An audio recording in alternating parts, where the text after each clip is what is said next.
Hey guys, today we're taking a look at In Dying Hours. Stick around.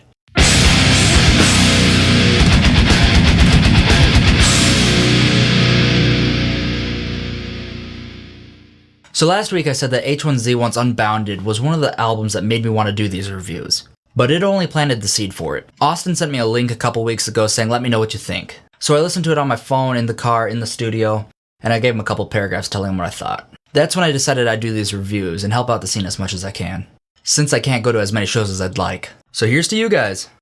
If you guys want the short story of what I think of this, I bought it pretty much right after listening to it, as I recommend you do as well.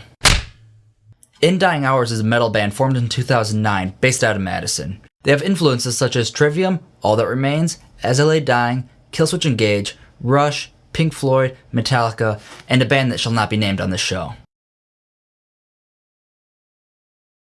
But all you really need to know is the first four. When Austin asked what I thought of the music, my first thought of it, like what I said last week about H1Z1 and Korn, I had the same thoughts with In Dying Hours and Killswitch Engage.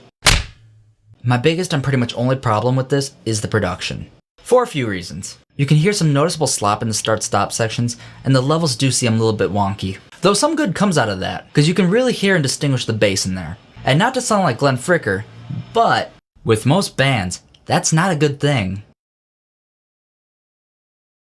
But in this case it is. There's some solid bass playing here.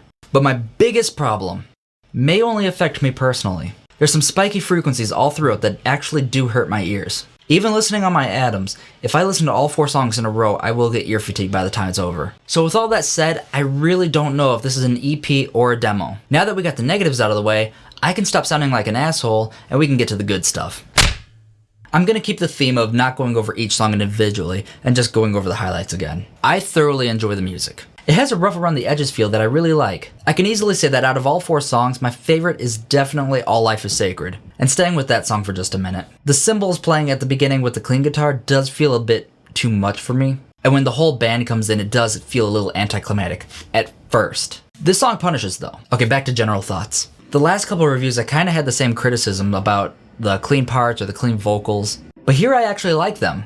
They don't feel like they add any characteristic color to the songs, but they do fit and are done well. I love the guitar work in here, and though the guitars can seem out of sync with each other at times, I do love all the unison parts. Staying on the guitars, I love the solos as well. However, there are a few parts in the solos that sound flat. And as I stated earlier, I love that you can distinguish the bass here. Kinda has that Sun Eater feel to it. The vocals I wasn't expecting. It took me by surprise at first, but I really enjoy them, especially knowing what they're going for. I'd say it's a perfect fit.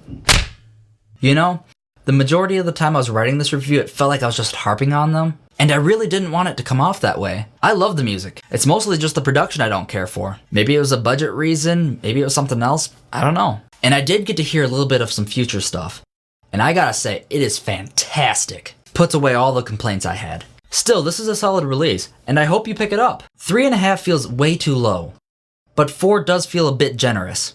Maybe I need a different rating system. I'm gonna go the generous route and give this 4 stars. I really hope that I can get out and see these guys live soon. I'm willing to bet that a live performance will null and void almost all my complaints. You'll be able to enjoy the music for what it is. Anyways guys, that's my review for this week, and you know what comes next. Insert every YouTube ending ever. If you like this video, give me a thumbs up and subscribe. If you have an upcoming release, message me at unintendedreviews@gmail.com. That'll do it for this week guys. Now if you'll excuse me, I have some God of War to play. See ya. Blood, so dark, blood.